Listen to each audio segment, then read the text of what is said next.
Fenêtre sur l'emploi. On va retrouver un peu le sourire après ce débat sur la crise énergétique. On parle de l'événementiel. On en avait beaucoup parlé sur ce plateau. Évidemment, la crise Covid avait transformé ce secteur. Il repart, le secteur événementiel repart et il recrute. On en parle avec Benoît Ramozzi. Bonjour Benoît. Bonjour. Vous êtes le délégué général de l'événement l'association, qui est la fédération professionnelle d'une centaine d'entreprises de l'événementiel. Donc vous parlez en leur nom sur ce plateau. Ça fait une centaine d'agences de communication événementielle qui travaillent pour le compte d'entreprises, d'institutions françaises. Et qui représentent évidemment un certain nombre de salariés. Tout à fait. Chapitre 1, ça repart. Il n'y a pas de doute, ça repart. Ça repart très bien depuis avril 2022. C'est là que l'activité est repartie. Ça redémarre très fort. Il y a un phénomène de rattrapage. Tout ce qui n'a pas pu être fait pendant quelques mois, voire presque un an et demi, ça s'est joué. Ça se joue actuellement. En physique? En physique, en hybride un petit peu. Ouais, ça s'est hybridé un peu. Pour un petit peu capter plus de public, parce que c'est toujours, on a appris de la crise, donc on va faire autant qu'on continue d'utiliser ça.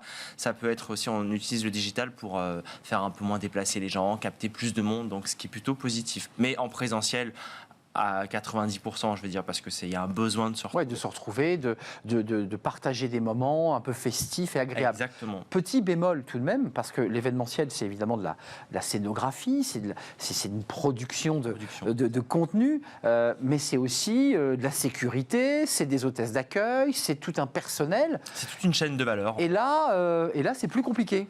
Alors, comme le Covid est passé par là. Comme beaucoup de filières, l'hôtellerie, la restauration, il y a un manque de bras. Donc la filière événementielle, c'est un peu la même chose. Mais néanmoins, les acteurs qui ont été mis de côté pendant la crise sont quand même revenus. Donc ça va un peu mieux. Au sein des agences, on est staffé. Mais il faut quand même aller chercher sur le terrain d'autres profils. Quel est votre message aujourd'hui sur le plateau? Parce qu'il y a du recrutement, c'est une activité qui repart, qui veut dire recruter. Quels sont les profils recherchés? Qu'est-ce que vos agences, ceux qui appartiennent à l'asso... Maintenant, on a besoin de recruter les talents de demain. C'est-à-dire que les talents qui vont accompagner les marques, les entreprises, les institutions françaises pour les accompagner dans leur stratégie de communication événementielle, redonner du sens à une entreprise et recréer de la relation, tout ce qui a été mis de côté pendant la crise. Donc là maintenant, il faut qu'on travaille sur la formation.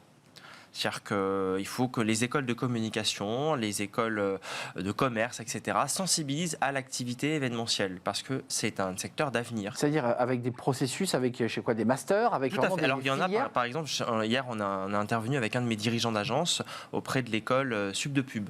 Et les sections communication, puisqu'ils ont un module événementiel. L'objectif de notre fédération, de l'association, c'est d'aller prêcher la bonne parole, de donner envie à ces jeunes d'intégrer la filière et d'être les talents de demain. Elles sont très peu nombreuses, les filières autour de l'événementiel. Il n'y en a pas beaucoup. En fait, on fait de l'événementiel un peu par hasard. On fait de la com, on fait de la pub. Alors, il y a ces grandes écoles, l'ISCOM, les FAP, Sub de Pub, ils ont des modules événementiels. Alors, des modules, hein. Des modules. Ils ont un panel sur l'activité, la filière événementielle assez large. Donc, nous, notre objectif de l'association et des dirigeants qui sont adhérents, c'est d'aller les rencontrer, ces jeunes, et de leur donner envie, de leur dire qu'on crée du live, on crée de l'émotion. C'est un secteur qui ne s'arrête jamais, qui est quand même figé. Pour ceux qui auraient envie de s'y pencher, l'événementiel, c'est hybridé là aussi en termes de fabrication. Il y a vraiment de la vidéo, il y a du broadcast, il y a de la production audiovisuelle. La production de contenu, là, ce qui n'était pas forcément le cas il y a quelques années, c'est au-delà de la scénographie, de la salle, de la déco, du traiteur, on réfléchit à un message, on réfléchit à un contenu, on a besoin de planeurs stratégiques, on a besoin de rédacteurs, on a besoin de responsables éditoriaux qui, eux, vont créer vraiment le contenu, rédiger des textes, faire un découpage vidéo, voir comment je vais emmener le public en proposant telle ou telle interview et tel ou tel intervenant. C'est en ça que le sujet est très passionnant. Oui, d'ailleurs, c'est presque à cheval aussi avec la communication et j'allais dire le journalisme. C'est-à-dire qu'il faut raconter une histoire. Il y a même presque une scénographie cinématographique. C'est du story, c'est pas que du storytelling, c'est du story living. C'est-à-dire qu'il faut embarquer les gens en direct, comme un plateau TV. On embarque les gens en direct avec du contenu, du live, de l'interaction.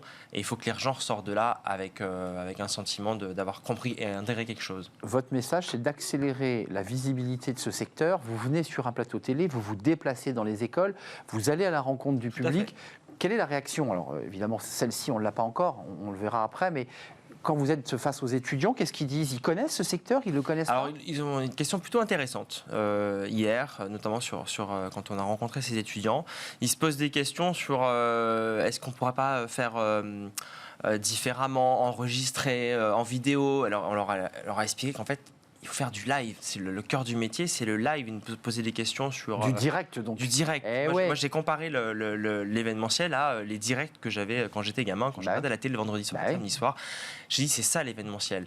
Et eux, ils se posaient des questions, mais on produit des vidéos comme ça. Il y a de l'émotion, créer de l'émotion à l'événement. Ils se posent des questions sur l'expérience aussi. Il y a des réactions plutôt intéressantes sur l'expérience. C'est qu'en fait, une personne, quand elle va sur un événement grand public, il n'y a pas que il ne faut pas qu'elle l'oublie. Voilà, faut pas qu'elle l'oublie, il faut qu'elle vive une expérience. Et il n'y a pas que les concerts ou les événements sportifs. Il y a un événement corporate d'entreprise, on peut vivre une expérience et être embarqué par son employeur, parce que souvent c'est le cas, c'est l'employeur qui crée l'événement en interne pour former ses collaborateurs, embarquer sur le sens que souhaite donner l'entreprise à sa marque. Merci Benoît Ramaudy d'être venu nous donner envie de se lancer dans l'événementiel qui repart, l'activité repart, les entreprises créent des événements. Et elles recrutent. Et elles recrutent, et l'événementiel recrute. L'événement, l'ASSO, c'est un peu la fédération qui regroupe plus de 100 agences et vous êtes venu les représenter aujourd'hui, Benoît Ramaudy, vous en êtes le délégué général.